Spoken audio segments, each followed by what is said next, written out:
მოგესალმებით, ეთერშია გადაცემა სივრცე დიალოგისთვის. მე ჟურნალისტი ნინო ვაშალომიძე ვარ. დღეს ჩვენი გადაცემის სტუმარია ოზურგეთის მუნიციპალიტეტის საკრებულოს იურიდიულ საკითხთა კომისიის თავმჯდომარე ქალბატონი მარიკა ჩხიკვიშვილი. მოგესალმებით, ქალბატონო მარიკა და მადლობას გადაგიხდით გადაცემაში მობრძანებისთვის. მოგესალმებით, მივესალმებით ჩვენს მაყურებელს. პირველ რიგში ძალიან დიდი მადლობა მოწვევისთვის. ქალბატონო მარიკა 2025 წლის მოწვევის საკრებულო შეიკრიბა. პირველი სხდომაც ჩატარდა, თქვენი საქმიანობა საკრებულოს დაიწყო. რა იქნება 2025 წლის მოწვევის საკრებულოს მთავარი პრიორიტეტი, მთავარი გამოწვევა და მთავარი საქმე, რომელსაც განახორციელებს? ძალიან მნიშვნელოვანი არის ოზურგეთის მუნიციპალიტეტის საკრებულოში მუშაობა და ჩემთვის ეს ძალიან დიდი პატივია, ამიტომ მინდა ძალიან დიდი მადლობა გადაუხადო ჩვენს ამომრჩეველს, და ჩემს სამომრჩეველს ასევე გამოცხადებული ნდობისთვის.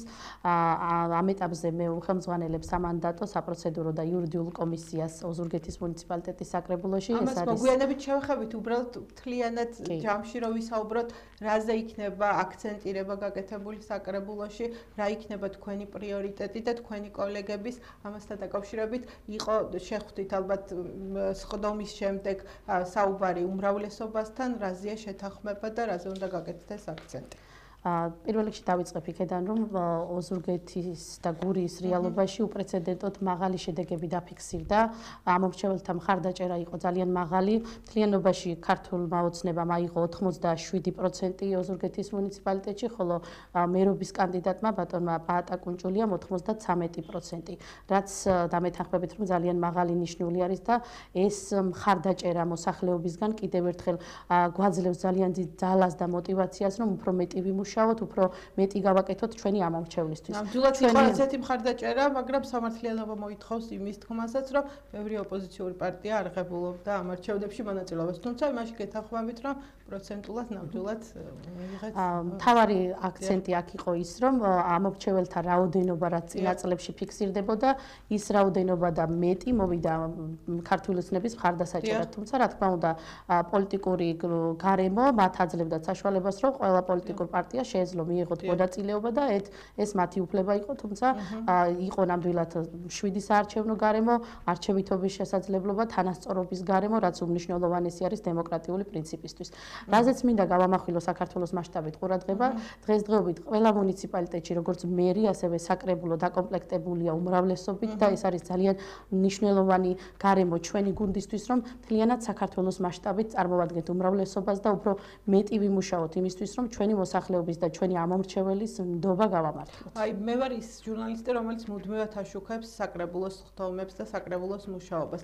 ვარ წინა მოწვევის საკრებულოს მოწმეც და მომსწრეც, როგორ მუშაობდა, ფართოდ იყო წარმოდგენილი ოპოზიციური პარტიები და ხშირად თქვენი მუშაობა დესტრუქციულ რეჟიმში მიდიოდა, კამათი, რომელიც ხშირად ურთიერთდაპირისპირებით სრულდებოდა, ეს იყო სიტყვიერი, ფიზიკური. ახლა არის წარმოდგენილი ამ საკრებულოში მხოლოდ 2 უმცირესობის დეპუტატი. როგორი იქნება, შეიცვლება თუ არა მიდგომები და აპირებთ თუ არა მათთან თანამშრომლობას? ოზურგეთის მუნიციპალიტეტის საკრებულო დამეთანხმებით ქალბატონო ნინო, რომ ყოველთვის გამოირჩეოდა გამჭირვალობა, ღიაობა, ანგარიშვალდებულება მოსახლეობის მიმართ, რაც უპირველესად დემოკრატიული ღირებულების საწინდარი არის. ჩვენ რა თქმა უნდა ვაპირებთ თანამშრომლობას და ისევე როგორც წინა წლებში ჩვენი მხრიდან იყო მზაობა იმისა, რომ თითოეულ საკითხზე გვემსჯელა, გვემუშავა, ყოფილიყო ჯანსაღი, ესე რომ ვთქვათ, დებატების გარემო, რა თქმა უნდა ამ ფორმატისთვის მზად ვართ. უპირველესად გავამახვილებ ყურადღებას იმაზე, რომ ახლა ვიწყებთ უკვე ბიუჯეტზე, ესე რომ ვთქვათ, განხილვების პროცესს და თითოეული მოქალაქის, თითოეული ჟურნალისტის, არასამთავრობო ორგანიზაციის ჩართულობა ჩვენთვის არის უმნიშვნელოვანესი.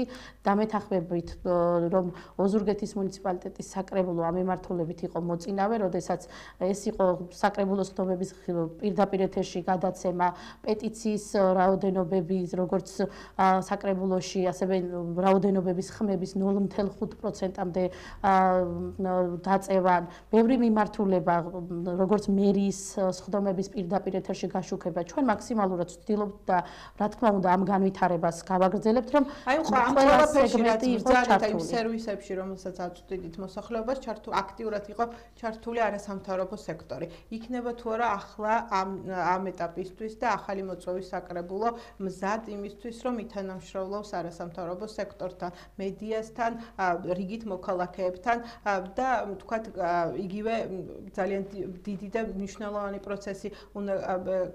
პროცესია წინ, როცა ვიღებთ ბიუჯეტს ახალი წლის და შესაბამისად იქნებიან თუ არა ეს ადამიანები ჩართულები ამ ყველაფერში.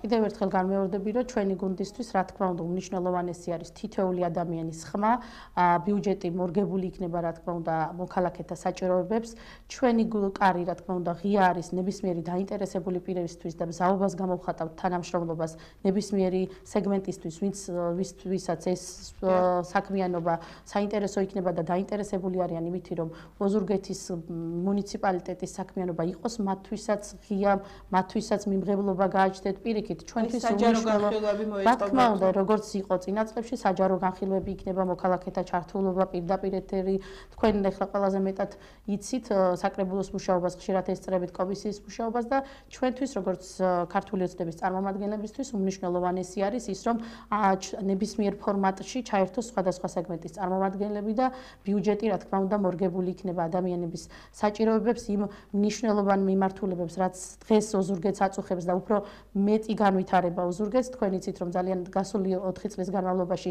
ძალიან ბევრი რამ გაკეთდა.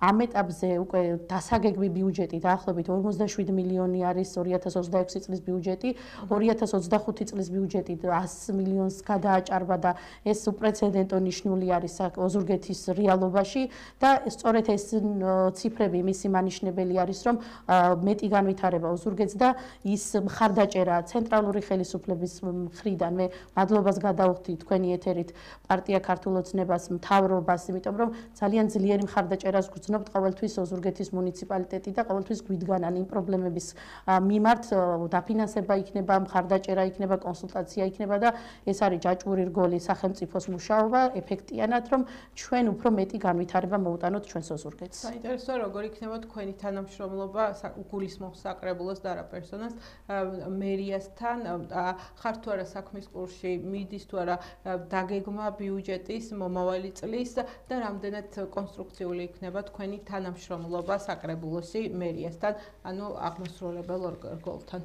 მე გამოვიყენებ თქვენს ეთერს და მივულოცავ ბატონ პაატა კუნჭულიას მერობას და დარწმუნებული ვარ, რომ მისი ცოდნა, გამოცდილება და კვალიფიკაცია დადებითად წაადგება ჩვენს მუნიციპალიტეტს. რა თქმა უნდა, მე გახდით წინა მოწვევის საკრებულოს წევრის და მაშინაც აქტიურად ვიყავი ჩართული ბიუჯეტის შემუშავების პროცესში და ახლაც რა თქმა უნდა აქტიურად ვართ ჩართული. ვისარგებლებ შემთხვევით და ყველა საკრებულოს წევრს მივულოცავ ახალი მოწვევის საკრებულოში მოხვედრას, იმიტომ რომ ძალიან ბევრი ახალი კადრი შემოვიდა ჩვენს გუნდში. შენიშვნებს, კრიტიკებს. ეს არც არასდროს არ ყოფილა და მე მივესალმები ჩვენი გუნდის წარმომადგენლებს, ძალიან ბევრი ახალი კადრი შემოვიდა ჩვენს გუნდში, რომლებიც კვალიფიკაცია, ახალი სახეები, მათი გამოცდილება დარწმუნებული ვარ, რომ სასიკეთოდ წაადგება.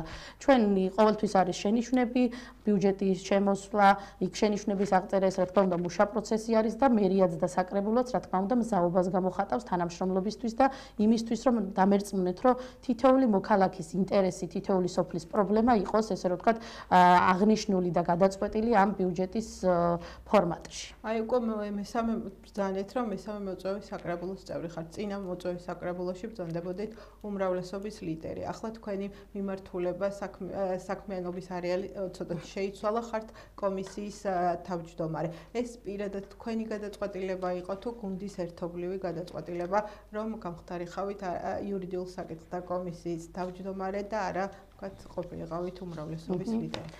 ჩემთვის ძალიან დიდი პატივია პირველ რიგში, რომ ვარ კომისიის თავმჯდომარე, სამანდატო საპროცედურო და იურიდიული კომისიის თავმჯდომარე.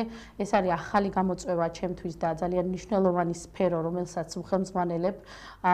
ვფიქრობ, როგორც წინა წლებში იყო ეს კომისია აქტიური იქნება ახალ მოწვევის საკრებულოშიც, რადგანაც ვფიქრობთ, რომ დავამუშავოთ ძალიან ბევრი ნორმატიული აქტები და მათი სამართლებრივი შეფასება გავაკეთოთ. და ვიმუშაოთ ამ საკითხთან დაკავშირებით. ვფიქრობ, რომ ეს ახალი გამოწვევა ჩემთვის ძალიან საინტერესოა და რა თქმა უნდა, ჩემს გუნდთან ერთად გავაგრძელებთ მეტ განვითარებას იმ პროცესებს, რაც სჭირდება ჩვენს მოქალაქეებს. და იქნება თუ არა ხდომა, ანუ საჯარო თავისთავად იქნება ის კანონმდებლობით მოითხოვება, მაგრამ რა იქნება პირველი საკითხი, რომელზეც იმისჯელებ და თუ იყო უკვე ხდომა, თუ აპირებთ ახლა რომ შეიკრიბოთ და რა იქნება პირველი საკითხი, რომელსაც განიხილავთ. ჩვენ დაგეგმილი გვაქვს სამანდატო საპროცედურო და იურიდიული კომისიის პირველი ხდომა და რა თქმა უნდა თქვენც როგორც დაინტერესებულ მხარეებს ყოველთვის თვალსადევნებთ და შეგიძლიათ გვესტუმროთ და პირადად გაეცნოთ ჩვენი მუშაობის მიმართულებებს. დღეს დადგენილების პროექტებში ცვლილებების შეტანაზე იქნება საუბარი და ვფიქრობ, რომ აი სამართლებრივ ჭრილში ძალიან ბევრი ესე რომ ვთქვათ სასიკეთო საქმის გაკეთების შესაძლებლობას მოგცემს ამ კომისიაში მუშაობა. კომისიის წევრები იქნებიან თუ არა უმცირესობის წარმომადგენლები, მაგალითად თქვენ კომისიაში თუ არიან წარმოადგენლები?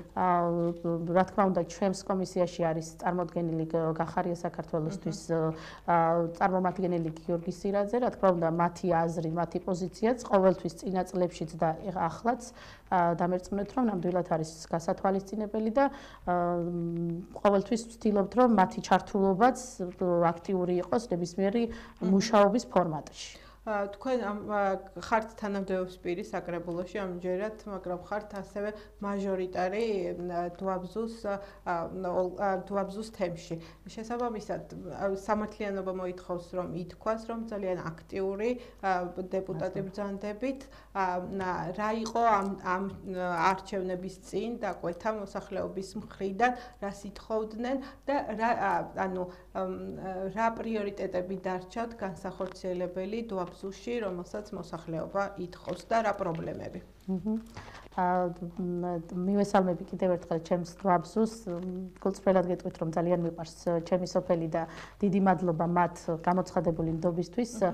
97% ავიღე ჩემს სოფელში და რა თქმა უნდა ეს იყო ჩემთვის უდიდესი ნდობა და ძალიან დიდი პასუხისმგებლობა. ჩვენ წინა პერიოდში და მადლობას გადავხდი ხელმძღვანელობას, რომ 4 წლის განმავლობაში ქართული ოცნების გუნდმა ძალიან სასარგებლო და უმნიშვნელოვანესი პროექტების განხორციელების შესაძლებლობა მომცა ჩემს სოფელში. ეს იყო სკოლა, გზები, შიდა წყალი, ძალიან ბევრი მნიშვნელოვანი პროექტი, რომელიც მართლაც ძალიან დიდ პრობლემას წარმოადგენდა. ამ ეტაპზე რაც თქმა უნდა მუშაობთ იდენტიფიცირებაზე, თუმცა მთავარი გარემოება რა თქმა უნდა არის, რომ იყოს მშვიდობა, რაც დღეს ყველაზე მთავარი მონაპოვარი არის ჩვენი ქვეყნის მეტი განვითარება, ის პირველ რიგში ის ადამიანური ურთიერთობები, მეგობრობა, რაც თითოეულ ჩემს თანასოფლთან მაკავშირებს და გვაქვს რა თქმა უნდა მცირე პრობლემები, რომელიც ეს ბაღი იქნება თუ ამბულატორია და ასე შემდეგ, თუმცა რა თქმა უნდა ამ საკითხებზე ვმუშაობთ და ეტაპობრივად მივიწევთ ჩვენი სოფლის განვითარებაში წინ. და ბოლო კითხვა შესაბამისად რა იქნება, ანუ როგორი იქნება თქვენი კომუნიკაცია ხალხთან, იმიტომ რომ თქვენ გაქვთ მოცემული მანდატი ადამიანებისგან, თქვენ უნდა გაახმიანოთ მათი პრიორიტეტები, მათი პრობლემები და რამდენად ხშირი კომუნიკაცია გექნებათ ამ მრჩეველთან და როგორ უყურებთ ამ საკითხს, ანუ რამდენად უნდა იყვნენ ისინი რიგითი მოქალაქეები გადაწყვეტილების მიღების პროცესში ჩართულები და დაგემშვიდობებთ. ჩემთვის ძალიან მნიშვნელოვანი არის თითოეული მოქალაქის ხმა და როგორც უკვე აღნიშნე ოზურგეთის საკრებულო ამ კომპონენტით ძალიან აქტიურად მუშაობს ეს საკრებულოს ხდომების პირდაპირ ეთერი იქნება პეტიცია ლაივ რეჟიმში მერის საქმიანობის ესე რომ ვთქვათ წარდგენა თუ ასე შემდეგ, თუმცა რა თქმა უნდა თითოეულ მოქალაქესთან გვაქვს კომუნიკაცია, გვაქვს მიღების დღეები, გვაქვს ღია კარის დღეები რა თქმა უნდა და თითოეულ მოქალაქესთან ეს სოციალური სფერო იქნება თუ პირდაპირ მიღების დღეები იქნება თუ უშუალო კომუნიკაცია, რა თქმა უნდა, თითოეული ჩემი თანასოფლელის და თითოეული ოზურგეთელის ხმა ჩვენთვის და ჩვენი გუნდისთვის არის უმნიშვნელოვანესი. მე წარმატებას ვუსურვებ ახალი მოწვევის საკრებულოს თითოეულ წევრს, მადლობას გიხდით მოწვევისთვის და ჩვენი გუნდისთვის უმნიშვნელოვანესი არის, რომ ის დაწყებული განვითარება, რაც იყო ოზურგეთში 4 წლის განმავლობაში, კიდევ უფრო გაგრძელდეს, კიდევ უფრო განვითარდეს ოზურგეთი და სასიკეთოდ წარიმართოს ყველა პროცესი. უმთავრესი ამ ეტაპზე რაც არის ჩვენი ქვეყნისთვის მშვიდობა მშვიდობა, სტაბილურობა და ის განვითარება, რაც თითოეულ მოქალაქისთვის უპირველესად მთავარი მოთხოვნილება არის და მთავარი დაკვეთვა როგორც მთავრობისთვის და როგორც მუნიციპალიტეტისთვის, აი ეს განვითარება გაგრძელდეს და ერთობლივად, რა თქმა უნდა, უფრო მეტი სასიკეთო საქმე გავაკეთოთ ჩვენმა გუნდმა, ჩვენი ოზურგეთისთვის. ძალიან დიდი მადლობა მოგზაურობისთვის და იმის ვიტოვებ, რომ ხშირად გვექნება კომუნიკაცია სტუდიაშიც, სტუდიის გარეთაც. მაყურებელს კი შევახსენებ, რომ დღეს ჩვენი გადაცემის სტუმარი იყო ოზურგეთის საკრებულოს იურიდიულ საკითხთა კომისიის თავმჯდომარე მარიკა ჩხეკვიშვილი. მადლობა კიდევ ერთხელ.